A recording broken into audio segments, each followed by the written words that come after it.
All right, so before I start this one out, I do want to just quickly address an issue that I made in my currently most popular video regarding the Wii U and NX. I said something really fucking stupid, and I realized why I got as many dislikes as I did on that compared to how many likes I have. And I said that the NX wasn't going to be Nintendo's next console. I realize how stupid that sounds, and I have no idea what's going through my mind. So I realized that. So, yeah, there you go. So with that out of the way, let's get on to the next topic for today.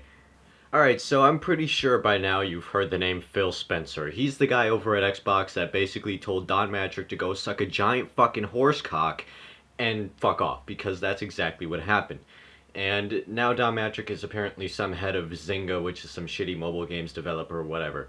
So Phil Spencer has done great things for Xbox, as anyone here would know. He took the Xbox One from being a piece of fucking trash, and he turned it into, like, an actual fucking games console that's not filled with a bunch of bullshit. So, I kind of have a little bit of a man crush on the guy because he's about gaming. He's not about sports. It's all about the fucking sports. No, it's not the fucking Don Matrick. Oh yeah, everything. DRM. He doesn't fucking care for it. He cares about the games, and obviously he cares about making money. So what he's gonna do is he's gonna cater to the gamers so that he can make money, and that's fucking genius. So you're gonna be like, okay, asshole. So what's this all about? You want to suck Phil Spencer's dick? Okay, yes, that's already been put out there. Now, what this goes into is that there's this whole cross-buy sort of platform feature that Phil Spencer is currently talking about, and I'm looking at GameSpot's current article. I'll put the link in the description. Microsoft is aiming to make cross-buy and cross-save functionality between Xbox One and Windows 10 a core pillar of its gaming business, according to Xbox Phil Spencer.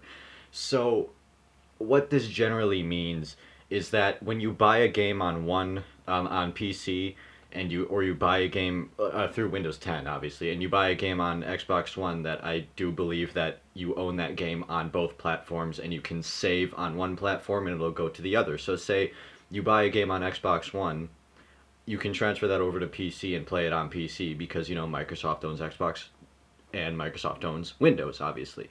So you can, buy the game on Xbox maybe and then play it on PC, or you can save your game on PC, play it on Xbox, that sort of shit.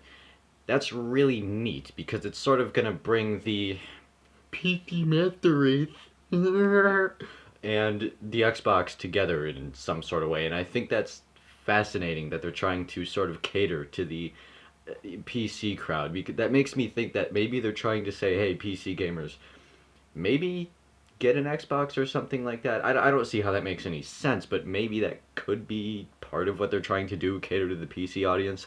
I have no idea. Now, supposedly Microsoft has been trying to do this for a long time. They've been trying to combine Xbox and PC, and that's no real secret. I mean, with the Xbox app on Windows 8.1 and Windows 10, that's just sort of been there for a while, and they've been trying to sort of unify that whole thing. And they somewhat can do it because they own both Windows and Xbox. That's their intellectual property. They can do what they want with it, but I don't necessarily know how successful this is going to be, but hey, we'll see how it turns out. Now, of course, this isn't the first time that this has been done. Sony did this back in 2012, and again, this is in the article. And Sony did this with PlayStation 3, PlayStation 4, and the long-lost PlayStation Vita in 2012, apparently. So there were a few games that you could buy on one platform that you immediately got on the other as a result. So that's, that's interesting, I guess, and I think...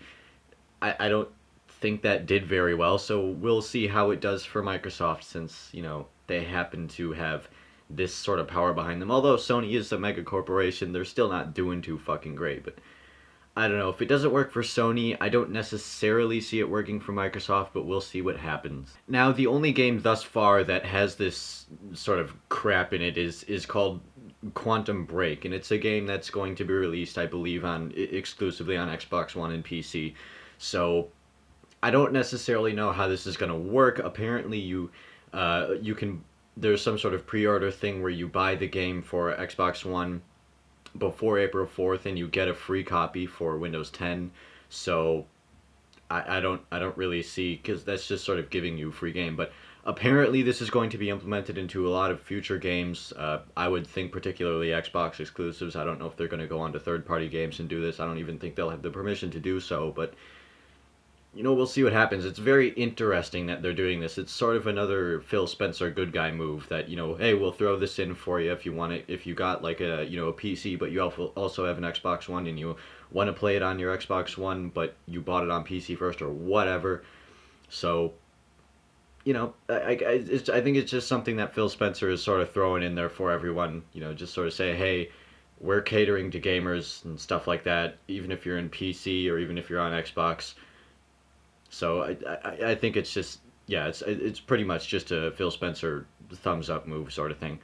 And it does seem that a lot of these games are apparently mainly to be released on Xbox, but it's sort of like they're throwing it on Windows 10 for you if you buy the Xbox One so that you can just play it on your PC if you want. So they're trying to make PC sort of Xbox One the second or something like that. They're trying to unify the platforms in some way, and I do think that that's really good because that will cater to the PC crowd somewhat, which I am a part of, and it will maybe make them go out and buy an Xbox One so they can get these games on their PC for free and possibly be able to edit the graphical settings and all of that stuff, which would be really cool, but would it necessarily be, needed?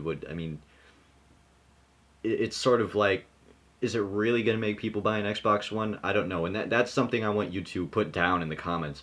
Do you think that this whole thing is going to make people buy an Xbox One or not? Because if it's going to cater to the PC crowd, do you think the PC crowd, the hardcore PC Master Race are going to go out and buy an Xbox One because of this? I personally think hell no, they're not, because I know what the PC gaming community is like.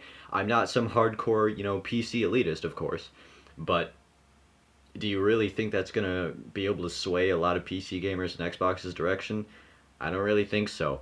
So leave your comments in the description, guys. Be sure to like, subscribe, all of that shit, and I'll see you in the next one.